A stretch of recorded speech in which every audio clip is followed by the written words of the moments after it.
Okay, so we have the pleasure to sit down here with a person I call a great friend, Paul Salveson. Yes, sir. And you come from, where are you traveling from? I am from Laramie, Wyoming. And we are in, Hoffman, North Carolina? Hoffman, North Carolina. At a decoy handler / seminar here at Kevin's place. Kevin and Lynn have opened up their home and their facility to us for the end of this week here. We're all here training. So, Paul, I had the pleasure of decoy starting with you, last October or so? Last October in Texas. In Texas at our home club at Texas K9. You drove the long trip down. I never heard about you. I just heard this boy from Wyoming was coming down to trial, and I was like, good deal. There's someone else to fail with me if we fail. But we squeaked through that weekend. So let's go back in history. You were an IPO helper before? Yep. So I started in IPO, I guess, for a very short time before I met Kevin as he comes out to our place. And, once you see Kevin work, yeah, you're just hooked. So. Yeah, and I don't know your backstory, but mine, I've had dogs all my life, but never trained any to extent. So I see that you've got the big German Shepherd. What's his name? Yeah, I have a big German Shepherd mix with a Malinois named Bane.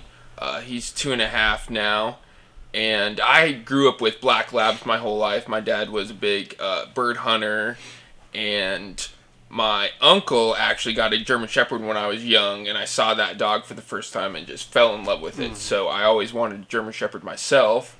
So once I kind of got in a situation where I could have my own dog, I knew it was going to be a German Shepherd. Yeah. So previously, you said your family had working like bird dogs and stuff. Yep. Were you introduced to formal training then? Is that what kind of sparked the dog? Yeah, a little bit. I had that. I think it planted a seed enough, so I kind of knew training dogs and the capability of dogs, and just how amazing they are. And then once I had my own dog, I knew that this is I have to spend time with it, right? And I want to train him myself, and I know what a big time commitment that was, and so I just wanted to dive further into it, and it led me down the path of IPO, IGP, and Mondio. So you started with IPO. Was that just because that was closest access to the sport? Yeah, and I think it gets the most.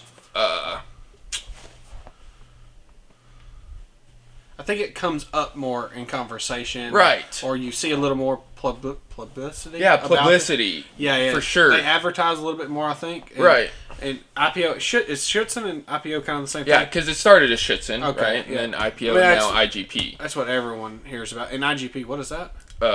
It's just the new IPO. Okay. And then so what's your home club? What do you call your home? So I have 2 home clubs. I work with Black Diamond Working Dog Club, which is out of Erie, Colorado, and then Rocky Mountain Working Dog Club, which is out of Westminster, Colorado. And I met, what was it? What was the second one? Dan and Mary are also, they're kind of like the directors of Rocky Mountain All Sports K9. Yeah, they're good folks too. Yeah. I love them. They come down for the decoy start where we started. So once you said you met Kevin, and so how did you hear about Mondio? So I was up in Wyoming working with a pet dog trainer up there, and they had the connection with a friend that was part of Black Diamond, and we heard that there was a seminar, this guy coming out, should be a good time.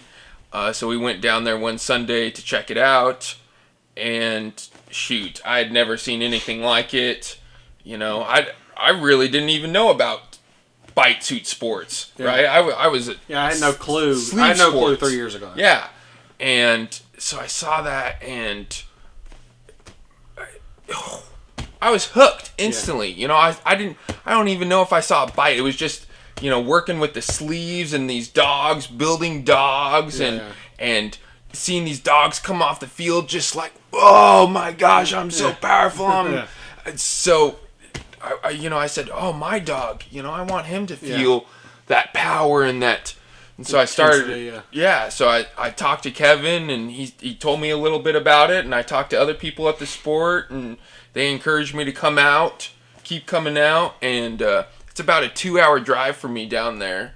but I've made that drive basically every weekend since then. Well, there's a lot of commitment that goes into any of the suit sports or any of the dog sports, and right now we're just on the release of what's the big movie right now with the mouths in it? John Wick. There's always one of those that rolls around every couple of years that get people interested in it. Right. And that's a curse just as good as it is a promotion. Right, because we want the interest, right, in the sport, but we don't want the interest to just be half-assed. Yeah. Right? It takes commitment, and we want it, right, time commitment, heart commitment, financial commitment even. So you can't just go dip your toe, right? Maybe at first, but if you're actually going to watch if you're dipping your toe. But if you're actually going to own one of these animals, own one of these dogs, it takes a full-on splash, jump in, dive in. Yeah. Otherwise, you're asking for trouble, I think. So from the time that you met Kevin, did you own the dog then? Yep. I'm trying to put a picture together on how everything progressed. So I had my dog. So you bought the dog with the intention of he's just going to be my buddy and we're going to hang out. Exactly. So I kind of found a breeder that wasn't going to give me a beast of a dog, just something that was drivey enough to play around with, but not so much that a first-timer couldn't handle. Yeah. So I found a breeder in Tennessee. I got the dog.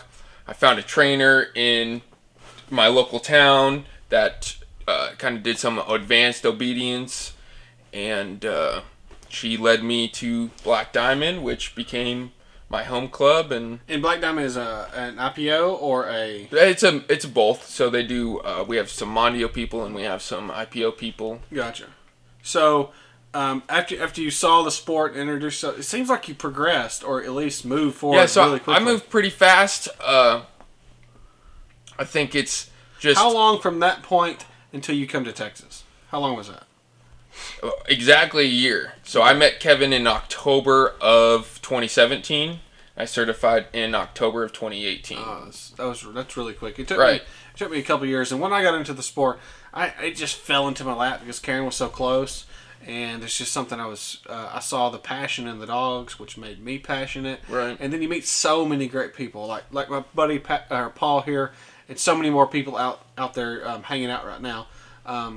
It's not all about the dogs; it's a lot about the people and everyone's drive and towards the goal of competing and stuff. Well, one of my favorite lines is it takes a village to raise these dogs, and man, I have a really good village at home, and I really love these people, and they've supported me so much. Like, I definitely could not have done that in a year without just that encouragement that I was doing well, and that. So I met you October. Going. Yeah, I met you October 2018, correct? That's when you come down. You come down on like a Wednesday, and I'm going to brag on you a minute here, but you got out of the truck. You're young, you're fit, you're athletic, and I was like, this dude can do it. And we'll talk about the cert in just a minute. Obviously, we started with the written test. Right. Everyone did really good on that. Yeah. We moved to the physical portion, which at the time was 2 500-meter runs with 60 or a minute break in between. Yep. Then the hurdle and the slalom and the hurdle with the suit. Hurdle with the suit, yeah. Slalom without the suit. Without the suit, yeah. So that's changing a little bit, and I'm not exactly sure how that. Slalom was all the way down and then all the way back. Yeah, it was brutal. Brutal. That slalom was. So, me and you come out of that doing pretty well, right? And then it was on to the practical portion. And that day we had my dog Luca, which was a Mondio Ring 1. And we had Chuck, Kevin's dog there, to do Chuck, the level MR3. MR3 to do the 3 portions of that. Me and you, it was getting really late. We went into the practical portions. We both performed very well. I feel like. I would like to think so. Yeah, I can tell. So I don't have much more experience than you. I've just got a lot more time. Right. I think. Right. I'm lucky enough to live in a town that's got a club like right there, and we bring Kevin a lot. If You're going to be a great decoy, and I think that your heart is in it. Thank you. And you're a good decoy right now, but it's just like guard of object. How many times have you worked guard of object with an experienced dog? Maybe twice. It's so hard. People don't understand how hard it is. Not so what you can run around the field in a bat suit and sling a stick, but being able to get in front of these dogs and work. And that's what it takes just as much as a village, because you're relying on someone else to show up with their kick butt dog, right, and unleash them on you for your safety. And I think your athletic ability carries you just as far as your knowledge of the sport. right. Once you're experiencing the sport, and mine's the same way. Once our experience in the sport meets our athletic and drive ability, Right. I think we're going to be really good to decoys. And in my area, there's not many decoys at all, so I've had a lot of chances for some trials pretty quickly. Right. What after the trial there, you haven't had any more trial experience? I haven't had any more trials. We do have a trial coming up. Both of my clubs are planning a trial within the next year, so hopefully I'll be getting some trials. Yeah, surely so. Yeah. And I tell you, if anybody's looking for a decoy to do trials, I know you're open. You've got a truck and will travel. Truck and will travel. For decoy work. You know, I've traveled pretty much all over the country so far for dog sports, so that's been part of the reason why I love it so much, is the opportunity to experience new places, meet new people. That's some of mine, because you kind of get your expenses covered to travel. You're not getting paid, but you get supported. Yeah, you get your fees covered to get there. So that's a good opportunity to just go see more dogs and get experience. Right. So currently you've got your dog right now, and he's an IPO dog. He's an IPO dog. He has his BH. We're working towards a 1. We're taking it slow. You know, we want to have I want to have a really good showing with him. Our BH wasn't quite where I would have liked it to be, but it's out of the way, and so we're moving towards our 1. So moving forward, you're competing in an IPO with this dog? Yep, I'm going to go. I want to go all the way through with this dog. I still want to participate a lot in IPO. It's part of my heart, you know, even though I'm pretty new to everything. It's really what started my passion for this world of dogs. But I also want to find the right dog to compete in Mondio Ring with, because I am, just as passionate about Mondio Ring as I am IPO, even though I currently don't have a dog competing in MondioRing. And I've seen you training the past couple of days. Does IPO have a send away, or are you just... No, IPO has a send away. It's just a send away to nothing. Gotcha. So. Gotcha. And I don't know all those rules.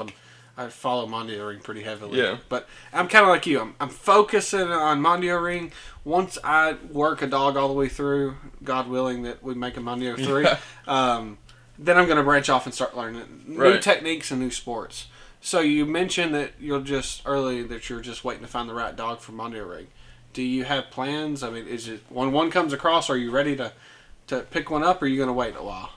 You know, I want to... There's a lot of litters that I'm kind of like seeing how they turn out right now, seeing how those pups kind of mature. So I've done a lot of looking at lines. I ask every time I see a dog. I always ask, where is that dog from? And I try and put it in my mind. All right, this dog is connected to these dogs. This dog is connected to these dogs. These lines carry this. French lines, Belgian lines. Both with the Malinois and the Shepherd, because I right now I have a mix. Yeah. And I love both sides of him, really. And I've worked with a few Shepherds. I've worked with a few Malinois, and it's hard to beat a good dog, and they can come from either one. So I got my eyes wide open, and I got my eyes on a lot of different dogs, a lot of different breeders, and just waiting for my art to tell me. Yeah, see, I just saw the sport. I got a dog, and that's what I'm working with. And luckily, he's turned out to be a pretty good dog. Which I think that's the most popular thing I see. Train with what you got. Right, exactly. Train. That's what I'm doing. Yeah. Until you get a little bit more experience and know what you're really looking for. And I think you're taking the same position I am. I train with what I got now. He's a good dog. Right. And you learn so much from that. Yeah, but my next one, I'm going to kind of more be selective on competition and stuff. So, find the dog that fits you. Yeah, so you don't have any trials other than the one that after you certified with. Yep. What's your goals as a decoy moving on? I mean, do you look to go to level 2? And I definitely look to go to level 2. I'm not so sure that I'm trying to be, worldwide competitor. I don't ever see myself getting level 3. But I'd like to compete at a high level for sure in the United States. I'd like to be a good decoy. I'd like to be a safe decoy most of all, but... Well, I've watched you decoy, and you're like a human crash test dummy. You're young, I understand that. But Right. keep in mind, like, you're going to be here with Kevin for 3 months. Oh, yeah. And you're lining up in front of these dogs and just pounding yourself. You got a long summer, and you got a long decoy career. I feel good. I feel One, good. yeah, I feel... but well, one I've bent knee. Right, I've heard it a lot. You know, I played a lot of sports growing up. I played soccer and hockey for 18 years, all the way through high school. So I have a lot of fitness background, really. What do you said you're 25? Yep, I'm 25. I'm 31 now, and you find yourself, give yourself 6 more years, and you start thinking a little bit more. Right. I've heard that a lot. And, you know, I was the same way. I was young and wanted to impress, and Kevin was there, and I lined myself up in front of a lot of dogs, took a lot of pounding. But Kevin's a good teacher. Just make sure. Kevin's an amazing teacher. You know, when Kevin a lot of times will say, "This is what I would do," but whatever you want to do. But a lot of times, Kevin is actually telling you what to do. Right. So just listen to that first. I always take that Yeah. little saying as, this is really what you should be doing. Yeah, should be doing. You can do what you want, but that's what it is. I've been through it. Yeah. I've learned my lessons. Now I'm trying to pass those lessons on to you. So that's what I get from it. I mean, my goals as a decoy, I hope to compete next year at a national event and get level 2. I'm working to get my 10 right now.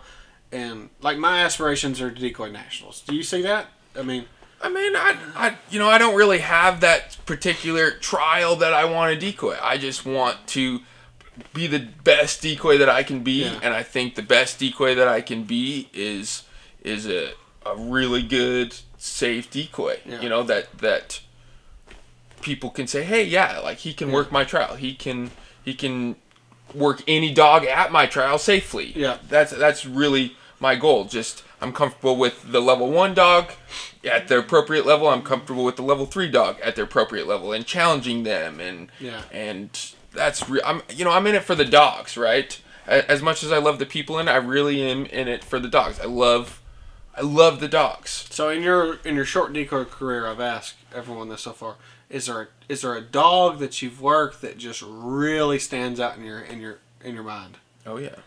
Tell me about it. Well, it's hard not to talk about Kevin's dog. Yeah. But I feel like we've seen him quite a bit more than some other great dogs. There's been a couple shepherds that I've seen. I worked a shepherd in Indiana that kind of just, the power in it, the sheer just raw power of it just blew me away. And I haven't really seen that type of just raw power in a Malinois, so that really drives me towards the shepherd. But also that sharpness and the drive of the Malinois amazes me, and the speed, I guess. The speed is incredible. Yeah. So like Kevin's Anvil, just pound your legs. Oh, incredible power and speed. And then you have this shepherd. His name's Charo, and just intensity. I mean, just yeah. He hard stares you into your soul. It's hard to explain. I have a lot of friends that say, "You're wearing a suit. It can't hurt." Does it hurt? Oh yeah. The dog gets you. You know, that wants to feel your flesh. It hurts. Yeah, you know, yeah. I got some bruises right now. In Yeah, fact, from today. Yeah. So, your legs really get it, right? I mean, oh yeah. When the dog, especially in trial, when they whistle and the dog won't out, and you're forced to stand still, right? And they just pound and pound, and you can't do anything about it, and they're just pulsing on your leg. Yeah. Well, Paul, thank you for sitting down and talking to you. We've covered a little bit where you come from, what you're looking to do, and everyone here at Ring Sport Roundup wish you the best of luck. And Thank you. And I'm hoping that you get those trials underneath your belt. I think I've got 6 or 7 so far. That's so awesome. One, I can tell you, it's so nerve-wracking the first time. Like, you line up in front of the dog in white. So this happened the first time I went to Red Dirt Ringers in Oklahoma City. You line up in front of a dog that you've never seen work before, and you know he's about to be unleashed. You don't know if he's fast, if he's slow, if he's upper body or lower body. Or left side, right side. Yeah. So, and I think that's just experience. after this summer, you're gonna have plenty of experience. 3 months here with Kevin's gonna do a lot, and I would love that opportunity. So yeah, it's a take pretty it while great... you got it, but make sure you stay healthy through that. Absolutely. So we appreciate you sitting down and chatting with us today. Anybody that hasn't met Paul, I'm doing these series of videos to kind of, this is your introduction to someone. You know, hello, they can, hello. if they're thinking about bringing you out for help, decoy help, or a trial, you know, they can see that you're not an idiot, which you are. I mean, you are. Yeah. Thank you. So, Thank you for that. I know you didn't have to sit down with us, but we do appreciate it, and this is another. No, thanks for having me. Yeah. He's a great decoy. If anybody's thinking here, this guy, he's young, he's fit, and he's a little stupid still, so he's going to do great in the sport. So, best wishes for the rest of your career, and maybe after you've done a couple trials and you've got a dog competing, we can sit down again and see where you're at. Have in a another little while. chat. Yeah, I'd love that. That's something we're going to do. Is we're going to kind of check back in. Perfect. And keep going. So have a little bit more to tell you then. Yeah. So if anybody's first time video here, hit the subscribe button and maybe hit that thumbs up, because that really helps us a lot here on this channel. Where's the subscribe button? Right here? I think it's somewhere down here. Right here? Yeah, somewhere down there. So that keeps us motivated here at Ring Sport Roundup. A lot more goes into it than you don't see here. So doing that encourages. So Paul, Thank you, Chase. Thanks again, and till next time.